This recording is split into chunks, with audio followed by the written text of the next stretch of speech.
இன்னைக்கான வீடியோ தாங்க வந்திருக்கு. வீடியோ வந்து சூப்பரா இருந்துச்சு அப்படின்னு தாங்க சொல்லணும். அதாவது ராஜேஷோட அம்மா இருக்காங்கல்ல, அவங்கள வந்து ராமச்சந்திரன் வந்து அவங்க வீட்டுக்கே கூட்டிட்டு வந்துட்டாங்க அப்படின்னு தாங்க சொல்லணும். இன்னொரு பக்கம் பார்த்தா, நம்ம வள்ளிகிட்ட வந்து நம்ம இவங்க இருக்காங்கல்ல, நம்ம கண்மணி வந்து மாட்டிக்கிட்டாங்க அப்படின்னு தாங்க சொல்லணும். அதெல்லாம் பார்க்கறதுக்கு நம்ம சேனலை மட்டும் மறக்காம லைக் அண்ட் சப்ஸ்கிரைப் மட்டும் பண்ணிடுங்க. ஃபஸ்ட்டு வந்து ராஜேஷோட அம்மா கிட்ட வந்து டாக்டர் பேசிக்கிட்டு இருக்கிற மாதிரி தான் காட்டிக்கிட்டு இருக்காங்க.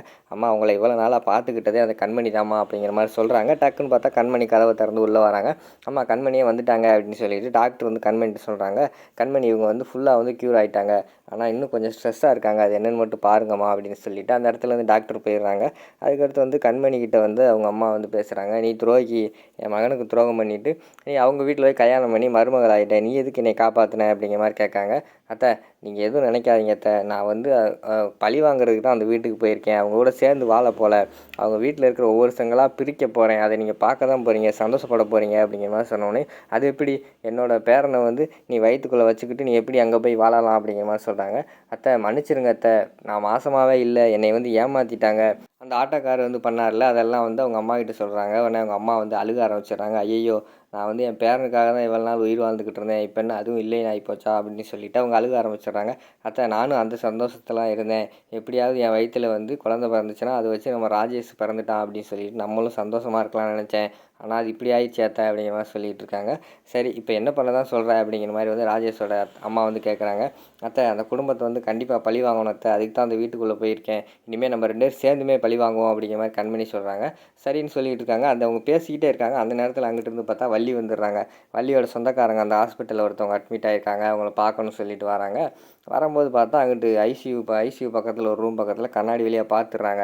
என்ன இவ வந்து இங்கே இந்த அம்மாட்ட பேசிக்கிட்டு இருக்கா, அதெல்லாம் நல்லா இல்லையே அப்படின்னு சொல்லிட்டு அவங்களும் என்னென்னமோ ஒட்டு கேட்டு பார்க்குறாங்க. ஒன்றுமே உள்ள ரூமில் பேசுகிறது வெளியில் வந்து கேட்கவே இல்லை. என்ன பேசுகிறாங்களா, என்னவா இருக்கும் அப்படின்னு சொல்லிட்டு அந்த இடத்துல யோசிச்சு பார்த்துட்டு சரி வீட்டுக்கு வரட்டும் நம்ம போய் கேட்டுக்கிறோம் அப்படின்னு சொல்லிட்டு அந்த இடத்துலேருந்து வீட்டுக்கு போயிடுறாங்க நம்ம வள்ளி. அங்கே வீட்டில் வந்து நம்ம ராமச்சந்திரன் கிட்ட வீரா வந்து சொல்லிக்கிட்டு இருக்காங்க. சார் ஆட்டோ வந்து கிடச்சிருச்சு அப்படிங்கிற மாதிரி சொல்கிறாங்க. எப்படிம்மா கிடச்சி அப்படிங்கிற மாதிரி கேட்காங்க. அவங்க சொல்ல வராங்க. அந்த இடத்துல வந்து நம்ம மாறன் வந்து தடுத்துடுறாங்க, சொல்லாத அப்படின்னு சொல்லிட்டு. அதுக்கடுத்து வந்து வீராவதி மாற்றி சொல்லிடுறாங்க. சார் நாங்கள் வந்து உங்களோட சொந்தக்காரங்கன்னு தெரிஞ்ச உடனே ஆட்டோவை எடுத்துகிட்டு போனவங்க கொண்டு வந்த இடத்துல கொண்டு வந்து விட்டு வந்துட்டாங்க அப்படிங்கிற மாதிரி சொல்கிறாங்க. அந்த இடத்துல வள்ளி வராங்க. ஆட்டோ எல்லாம் இருக்கட்டும், ஃபஸ்ட்டு உன் பொண்டாட்டி எங்கடா அப்படிங்கிற மாதிரி ராகவன் கிட்ட கேட்காங்க. ஆமாம் கண்மணி எங்கன்னு எல்லோரும் தேடுறாங்க. அப்போ தான் கண்மணி வராங்க. வாடி வா, எங்கே போயிட்டு வந்த சொல்லு அப்படிங்கிற மாதிரி சொல்கிறாங்க. அவங்க அமைதியாகவே இருக்காங்க. போய் யாரை பார்த்துட்டு வந்தேன், அவங்க வீட்டுக்கார்ட்ட சொன்னையா, இல்லாட்டா எங்கிட்ட யார்ட்டையா சொன்னையா, யார்ட்டையும் சொல்லிட்டு போனையா, கல்யாணம் முடிஞ்சு 1 மாதம் கூட ஆகலை, உன் இஷ்டத்துக்கு கலந்துக்கிட்டு இருக்கே அப்படிங்கிற மாதிரி சொல்லிக்கிட்டு இருக்காங்க.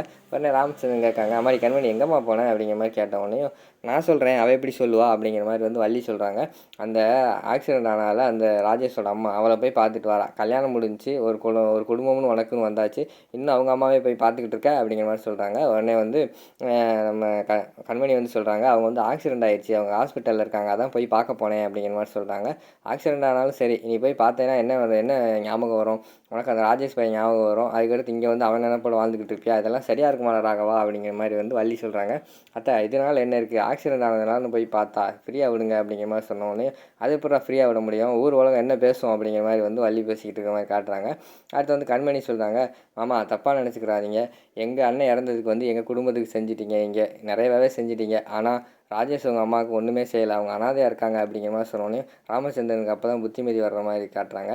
ஆமாம்மா நான் அதை மறந்துட்டேன், நீ சொல்லிதாம்மா எனக்கு தெரியுது அப்படிங்கிற மாதிரி சொன்னோன்னே உடனே வள்ளி வந்து சொல்கிறாங்க, அண்ணே என்னென்ன பேசிக்கிட்டு இருக்கா, அவன் நம்ம பக்கத்தில் திருப்பி விட்டுக்கிட்டு இருக்கா அப்படிங்கிற மாதிரி சொல்கிறாங்க. ஏய் வள்ளி உனக்கு ஒன்றும் தெரியாது, நீ அமைதியாரு, உடனே வாங்க நம்ம போய் வந்து அவங்க அம்மாவை பார்த்து ஆகணும் அப்படிங்கிற மாதிரி சொல்லிவிட்டு அந்த இடத்துல ராமச்சந்திரன் கிளம்புறாங்க. ராமச்சந்திரன் அதுக்கடுத்து ராகவன் அதுக்கடுத்து வந்து கண்மணி இவங்கெல்லாம் போகிற மாதிரி காட்டுறாங்க.